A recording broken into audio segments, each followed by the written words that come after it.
I am Spencer Alfonso, and I produce this project. And Cam, do you want to introduce yourself? Yeah, I'm Cam Carmichael. I'm the lyricist on the project. Wrote for it. Had a lot of fun. Yeah, so we met in 2011, right? Yeah. College, yeah. I was Spencer's RA. That was a wild time, a long time ago. Now we're in 2023, so that's like what? That's like freaking 12 years.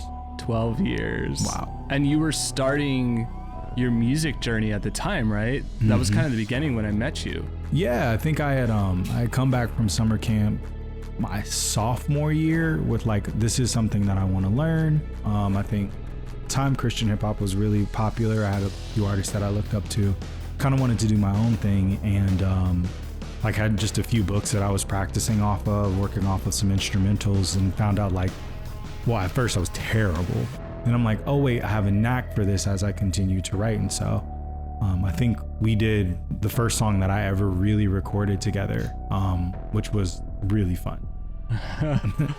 Yeah, it's crazy like to see the evolution, because it feels like, and this happens with a lot of artists where it's like, it feels like we're just getting started, and then you look back at how long it takes to get to the starting point, and you're like, dude, 12 years we've been going back and forth, sending emails. I was in LA, then you moved to my hometown in Whittier, and then I moved out of LA, and now we've kind of found the perfect geography to make a project happen, like Mazzi Brave. And Mazzi Brave started recording probably last year, 2022, right?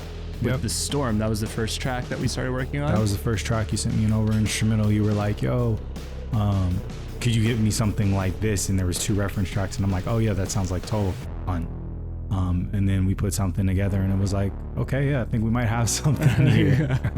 So so for the track listing, I mentioned the name of the album. It's going to be called Titan. And so the first track is Apex. Apex, this is where I live. At the top, it's a climb. Now I'm living in my prime.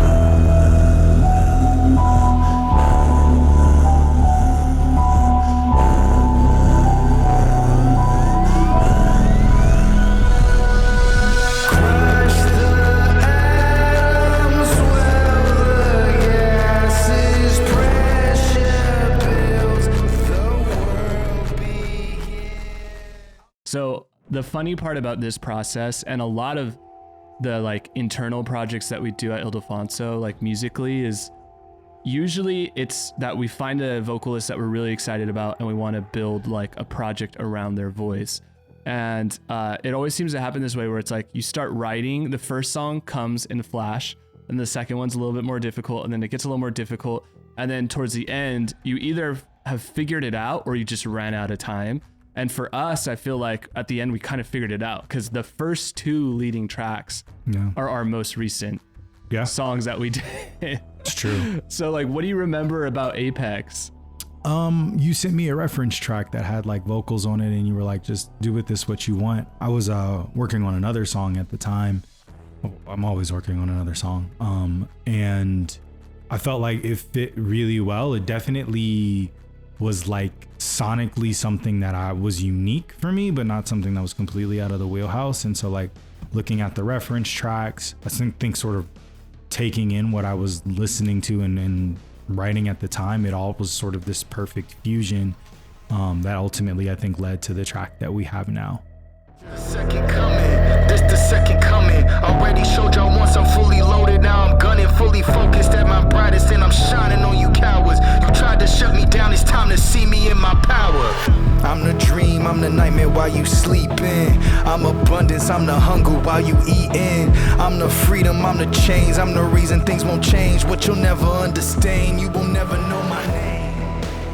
Yeah, totally. Yeah, I think this song is like, you had been mentioning that, and I still need to, but you were saying I need to check out the Creed trailers, and when I was building a beat, I was kind of watching their trailers muted and just kind of creating like a soundscape for what would this look like if Mazzi Brave was incorporated into the world of Creed. And then what I love doing is like writing hooks and just kind of like pairing rhythms with like syllables, and you're really good at like taking a super rough mumbly hook idea and fleshing it out into a theme and a concept and having that make sense with the verse and like the bridge, and you bring so many cool ideas that are really intricate, and it's to the point where like at the end of a project when we're mixing, Mo and I are always quoting songs. Like usually we're quoting songs that aren't our own songs because it's just stuff we've listened to or whatever.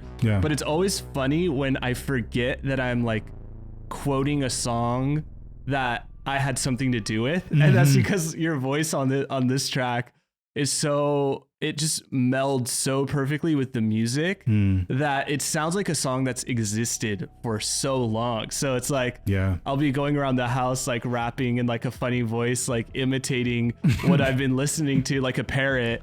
And then as I'm going, I'm like, I remember all of these lyrics, and that's so rare for me. Like usually I can't remember anything that I've worked on, but these songs, once you start a verse or like you're cleaning the house and you start rapping or singing, it's like you can't stop because everything that you write flows so well from one line to the next that there's like a cohesion to it.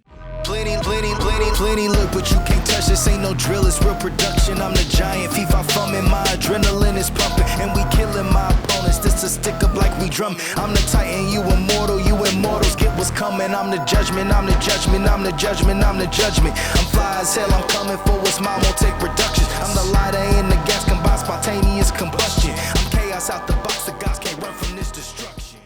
With Titan, what do you recall about our process for that one? That all happened in one day, which is crazy. Like, I think you came to the studio, you were working, like I came to the studio, you were working on it. And then you were like, I have this idea for a hook. And I think that was one of the cool things where like collaboration really worked well together, because like you would write the hook and then I wrote the verse, and then like you had redone the hook as soon as I got home, which I have like an hour drive. And it had like already melded with what I was talking about. And you were talking about sort of that cohesion where like it, I think started, we were like sort of piggybacking or sort of playing ping pong back and forth off of that one to where it worked really, really well together. And I remember like, I remember you did part of the hook. I wrote a verse and then you redid the hook. And like I had written the two verses in one day, which is rare for me. But that was really fun. Like I remember that one where it was just like, this is like what it's like, why people like to come to the studio. Cause I'm so often just like sort of writing at home to a beat by myself, but seeing like that collaboration of what it ultimately turned into was really, really cool. Totally. It's kind of like as a lyricist and a vocalist, it's like you have a house and you hire a contractor, and the contractor is like almost like the producer, where it's like, it's more fun when you get to see the contractor come home from Home Depot with the supplies and do the thing, rather than like those days where you have a contractor and they like drop off all the supplies and they're like, all right, I'm on to the next job later. Yeah. It's like when you're in person, you get to see, oh, they're going to paint the wall. Cool. I'm going to see what color it is. And then it's like, oh, they're going to put this floor sample in. It's like when we get to do stuff in person together from scratch like that, it's like we both get to kind of react to each other's choices. Yeah. As opposed to like sending carrier pigeons back and forth. Yeah. You know, like waiting for the slow response of like, okay, now we got it. Now we got to import it. Now I got to do this. And now I got to. So yeah, I totally vibe with what you're saying, where it's like when we can do something together like that, it's really rewarding to listen to. Yeah. Yeah. And that one, like genre wise, is kind of like the pinnacle of what I've been wanting to do with you, which is kind of like that 2000s inspired, like Linkin Park, or like I listen to bands like Tool and Nine Inch Nails, where it's like a really industrial kind of like aggressive sound with your vocals. I think is just such a cool combination. So yeah, I when we were sequencing the album, is like, we got to put our strongest foot forward, at least for what Mazzi Brave represents. And to me, I was like, it's got to be these two songs, because this is what we've been able to do with all the experience of writing over the last year. And, you know, like formulating our sound and how we record your voice and all of those things. So I think the freshest stuff in this case was definitely the most representative of what I know we're all trying to do. So yeah. And I think the other thing that I really like about both of those tracks are they feel like morally ambiguous. And what I mean by that is, especially when you look at something like Apex, you have like, I feel like I wrote that song from the perspective of a villain. Like that was like 100% meant to be like, this is a bad guy. And if you listen to the second verse, I think it lyrically is very much like something that feels like it goes back and forth, but is very dubious. But when you listen to it, and I think musically, when you listen to it, it feels so motivational that it feels like the antagonist is speaking also. And I feel like you very much with both of those tracks get the feel of an anti-hero that's not fully one thing, which is something that I think I really struggle with as an artist. I feel like I always have like a very clear perspective, like this is good, this is bad, but both of those tracks, I think because of the sound and because of the lyrics, have a very gray element to it, which makes them more interesting to listen to. Did you just think that you could do what you wanted? Now the hunter is the hunted. Yeah, I relish, yeah, I love it. And there's no escaping judgment. Had to know that this was coming. Used to have your foot on our neck. Next you'll be the one under. Pulled your card, I got your number, now I'm calling. Got the keys like a leash, so you keep on falling. Take it easy, rage burning like the phoenix heat. Mixed with the dragon breathing in a Carolina Reaper seed. Even Satan's getting burned by me. Yeah, it's like we're not judging the characters while we're also presenting all of their flaws. It's like we're showing you everything. And I think what I got from the trailer of Creed is kind of along those lines. It's like that sports mentality of, in order to win, sometimes you become the villain, and it's like, how far do you draw that line to get what you want, to better yourself?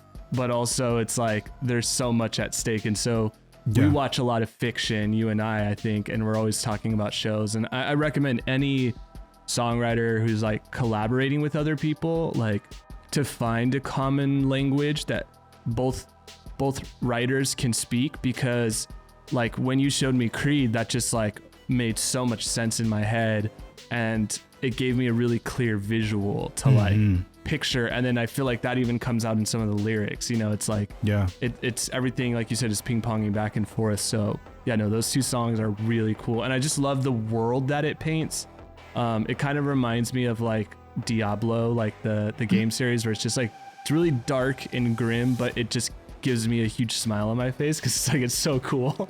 Like you play God of War Ragnarok, it's like, I'd imagine it's kind of like that too, where it's like, you have these vengeful characters that just get you hyped, and it's like Angel of Death sort of thing. Yeah, totally. Yeah. So I think there's like a gothicness to it that's really cool. And trying to make something really specific that has a really broad appeal is where I think there's a lot of fun to be had, because it's like, you're not really holding back on your descriptive language. Like, it's not like you're saying nothing. You're saying a lot of words in one song, but you walk away still being able to say, oh, that's kind of great.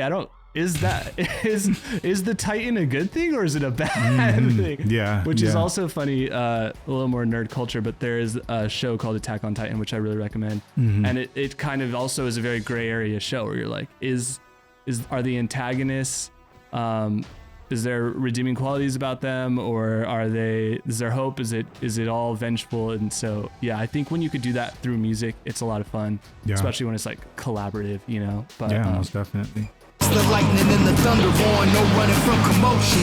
You can win some battles, but you can't spar with the ocean.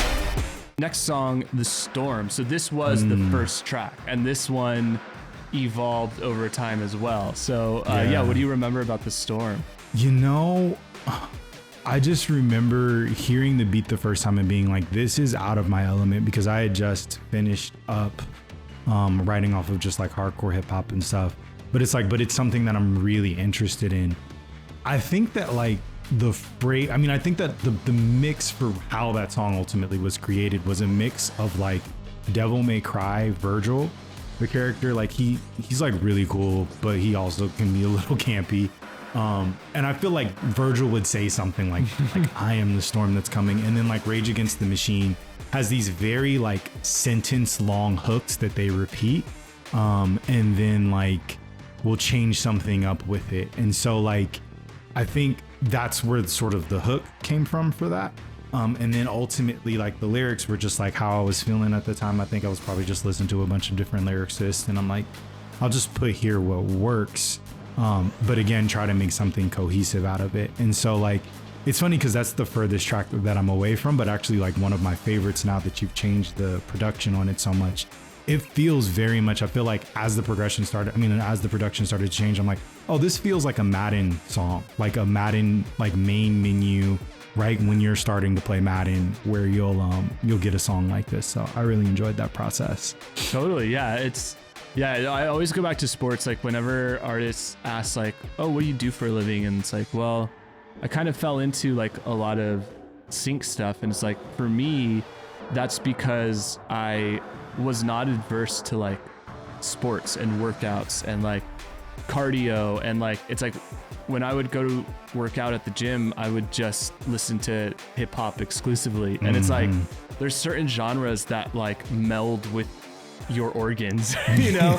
And I think this genre does. So yeah, like the Madden thing. And it's like, just picturing, like, moments in people's lives that matter, but also, like, anytime I have to do something daunting, it's like I put on Rage Against the Machine. So it's like, it's not always like getting amped and hyped. Sometimes, like, really powerful, aggressive music is calming and soothing, you know? So yeah, for me, it's like, it's comfort food to have guitars and drums and rap vocals and distortion and all these things.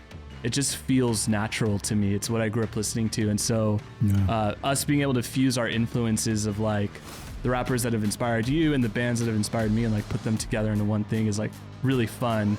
And just getting that like melding of the sound to where it sounds like its own special thing has been a blast. So yeah, The Storm is one where it's like, yeah, it just keeps building as, like, the album builds. Because it was the first song, it's like it was very bare bones, just trying to get us out the door. And then as the other songs form, it's like, all right, let's revisit The Storm.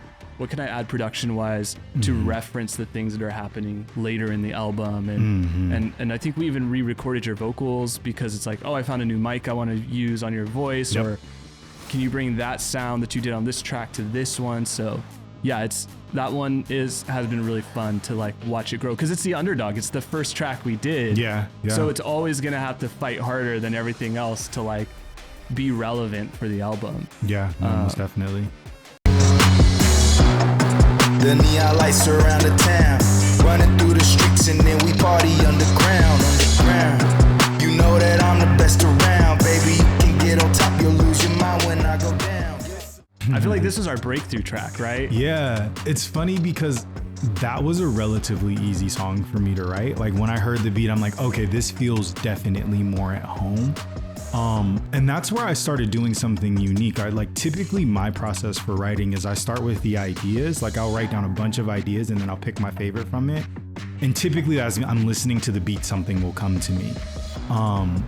With Underground, I think what I did is just, I had your beat play over a MacBook, and then I started just, like, mumbling to myself the rhythm of it.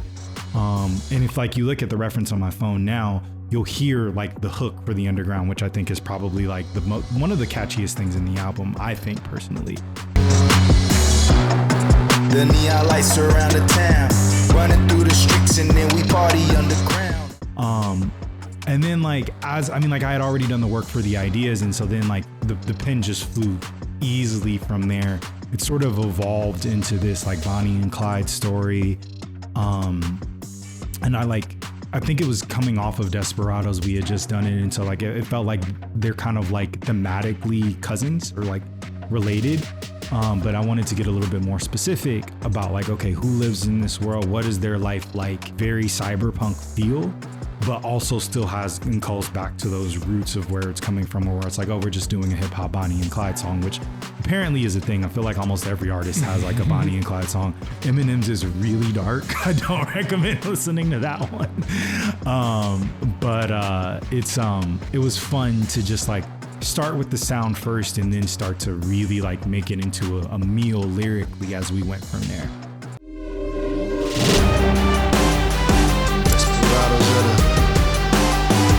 Desperados of the We desperados of the ghetto, segregated to the lowest level. They hate us, they say all we bring is trouble. Say we dancing with the devil, left for dead and we ain't nothing special. Yeah, we the spark this jungle's making rebels and I hear it now. Yeah, tell me what you remember about Desperados. I was working out. You had created a playlist of like reference tracks, and one of my favorite songs from that, and just like in movies in general, was Pusha T's Misfit Toys. And I remember like I was doing a workout. I was really intense. I really liked the workout, and I was listening to that song, and I texted you. I'm like, yo, like get me something like this beat, and I can get you something like this song because I liked it so much. And it's funny because like if you listen to Desperados and you listen to Misfit Toys, I don't think that there's any relation. I think that style wise, like it's completely different. But I feel like it has the same feel about like who's speaking and who's talking to. I also was like reading and still reading a biography on young Stalin, weirdly enough, which I got from watching Andor, which they referenced that book. And so like that book talks about like this like world of revolutionaries that basically are operating like multiple different types of gangs in like first century Russia. And like me and my brain, I'm always thinking about like the future. And so I'm like, what would that look like in sort of a cyberpunk world with the sound that you had given me? And like you had sent over a few references for like what to do at different parts of the track. This is like my favorite track because I think like it challenged me the most lyrically. Like this was one where we're rapping fast, we're singing, we have a hook that we're using multiple times. I remember coming in and like saying like, I don't see where the hook is in this one. And then like you had arranged it and like created something that was really special. But all of those things that sort of again like went into this pot and I think created this song that I think is just really, really fun to listen to. There's so many different elements to it. It's just like, I think a full course meal to listen to over the course of the song. I think it's probably the longest song on the album. And I think could be used in multiple different ways. Yeah, totally. And I think Andor was a really big reference for both of us because like we both were super inspired by the way that they told the story and that it felt mature, but it still felt like engaging. And yeah, it has that theme of revolution throughout it and injustice and fighting the system and all that. So I think that was another really powerful visual to kind of have in my head. When you asked for something, I'm trying to remember that one. Yeah, I think that one was also inspired by real life events. Mm-hmm. I remember you telling me. Yeah. Where I have a friend who sent me a Twitter video of a revolution, and and so I watched that, and I was like, Cam, you got to see this. Like, this is Andor in real life. Like, this stuff is crazy. So, yeah, I think we both have very visceral kind of images in our head when we're creating songs, you know. So I think sharing our influences has been really cool because then we're building on top of that common language that, you know, we're using to pull from for these songs. And luckily we have it because sometimes I'll ask you for a third verse and it's like, oh shit, I wasn't planning on that. It's like you have a deep well because we know what our influences are, you know, and what we're pulling from. And I love that you have books and history because I think whenever I read a book, I always notice that my lyrics improve, like, because there's nothing that beats like words for words. Like if you're gonna sit down and write words, having read words, I think is the key. Movies are great, shows are great, music is great, but there's something about books that creates like a whole new level and depth to a song. So I think that comes out in your writing. It's like the way that you imagine a concept or a beat, it feels very literary or mythological. So I think that's a really cool ace up our sleeve as we're building Mazzi Brave. Yeah, agree completely. Yeah. And that's kind of how I've been approaching just writing in general. Like previous to this, I've had like 3 other projects that I've completed, all that have been trying to tell a cohesive story. So like coming here, it's like, this is the 4th one I've consistently like been storytelling. But what I like about this one is I feel like each track is its own thing. It doesn't need to be a part of the story, because I think what ultimately inspired me to pick up my pen again is watching Hamilton, where I'm like, oh, this is what you can do with hip hop, especially if you can go on like singing levels, you can create bridges, you can do hip hop, like you can create a full ass story where like everything matters. And I feel like that definitely came together in this like album as a whole. Like, but I feel like it's I don't know the word for it. It's subtle enough where people can tell their own stories with it. Like if they want to create their own story, they can. It's kind of like choose your own adventure sort of thing. It's the sound of prisoners buried below the jail. This the heart of rebels with visionary scale. This that feeling you get before we riot. It's building up inside us now and we ain't keeping quiet. So now we multiply. This is another early one, right? Yeah, this was the first time that we had come back in the studio together because you sent me the storm over. You sent me the storm just as an email, but Hero was like, hey, do you want to come down and like do something? And you sent me the beat. And this was one that I think evolved pretty quickly too. Where like I just immediately came in, the beat was there, started working. And I love when I do that sometimes because like normally I'll come up with like 12 different ideas before I write a song. This one was just like, let's just go with the rhythm and see what happens. And we saw the hook develop over time. That's probably my favorite opening line from a song is, this is the sound of prisoners buried below the jail. Just sounds so visceral. And I think that's another song that has kind of like a coherent story to it, it feels like. Fight the gods, seal the doors, don't you think about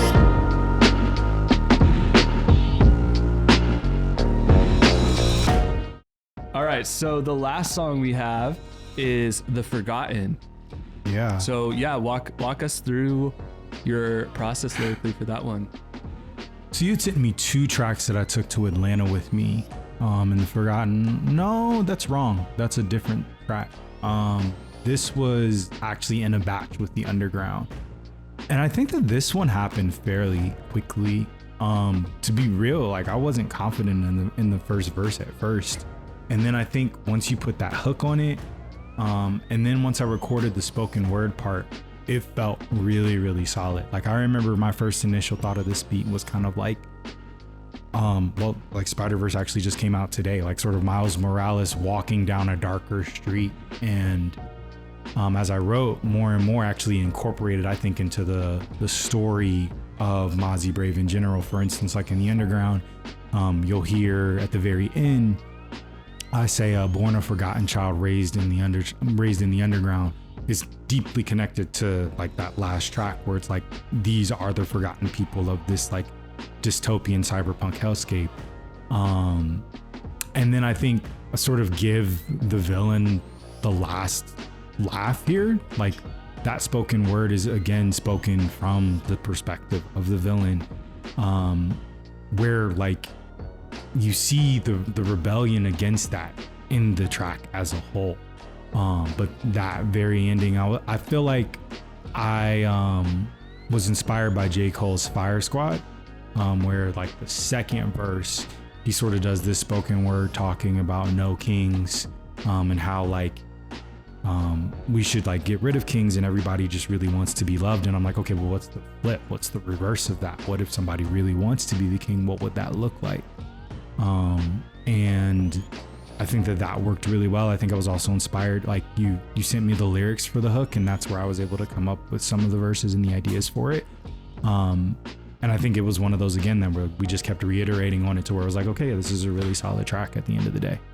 Yeah, no, totally. I think for me, I was on a similar journey where this is kind of like a pre-bred track, meaning we usually work on like 1 or 2 beefy tracks where we're both pretty confident about how it fits in the album. Yeah. And then it's like, all right, we're gonna eat soon. Let's just what do you got? You know, oh, I have a verse for this. I have a hook for this.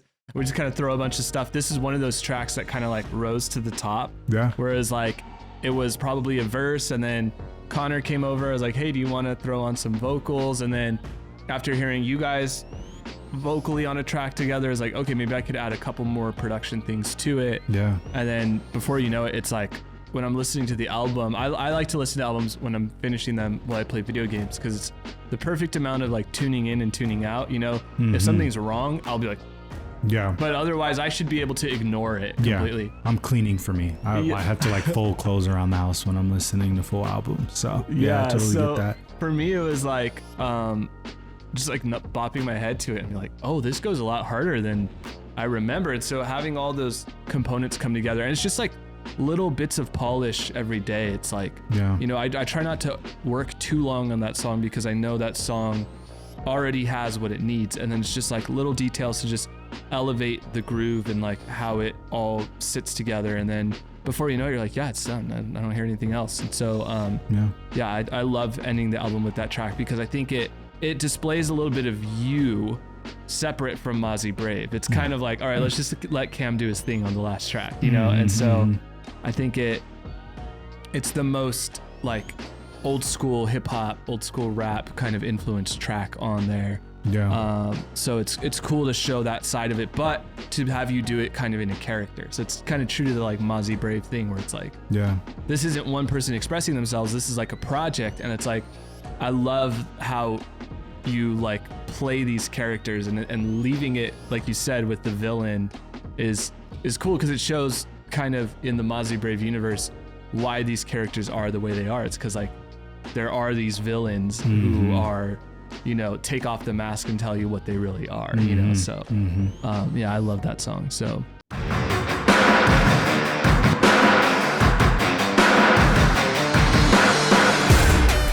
yeah, this feels good. This was hard work, but like I think like that mean where it's like right above your skill level, but like definitely reachable if you work for it. And it's crazy, because it's like, yeah, we're building something out of nothing, and it's like, it's always so, it's daunting if you think about it. Yeah. Like if you think about it, it's daunting, but I think it's become instinctual for me. So yeah, luckily I don't think about it. I just kind of go, and then you kind of find the like glue, you know, those tracks where you're like, okay, we found it. Yeah. You know? Yeah. That's always so helpful. Yeah. What gets me is like the different paths too. Like you get stuck on a verse and you're like, where do I go from here? And like you take a break and it's like, oh wait, I can try this. That works. Let me try this again. And it's just like that. The iterations. Yeah. Totally. Luckily for me, the thing that's helped the most is there's technical limitations to records, where it's like, if you keep building and building on a record for too long, the computer starts to punish you. And you can feel when all the systems are starting to lock up, and you're like, oh, I'm at the point where if I make a 1 to 2% improvement today, it might set me back 20 to 30% if this crashes, if a plugin updates that needs to be updated. And so it's like, it allows me to know when the thing is ripe. And it's like, oh, this record's coming. Like it's 2 days away. It's 3 days. It's like, you can really sense it. But when you're just writing, there is really no limitation beyond your own mental, that's true, you know, like health really is like, do you feel overloaded? Do you feel uninspired? Do you feel exhausted? And so luckily the computer and I have melded to like, the computer tells me when it's like, all right, this is about as good as the record's going to get in a reasonable time frame. Ship that thing. Yeah, most def. That's the album. That's Titan. Yeah. And we're super excited to make it this far into the journey. It's been like a really fast roller coaster, and also like it's been a long time coming. It's like we've been talking about doing something, a release together for a long time, and this just kind of fit perfectly. And so I'm so grateful for you doing this project with us, and it's been a blast, and I'm excited to do more Mazzi Brave in the future. Yeah, no, this has really been a blast. It's been cool to see it all come together and have what feels like a very coherent piece of art out there that hopefully people will want to sync with and use. It's just been fun. Totally. All right. Later, guys. Peace out.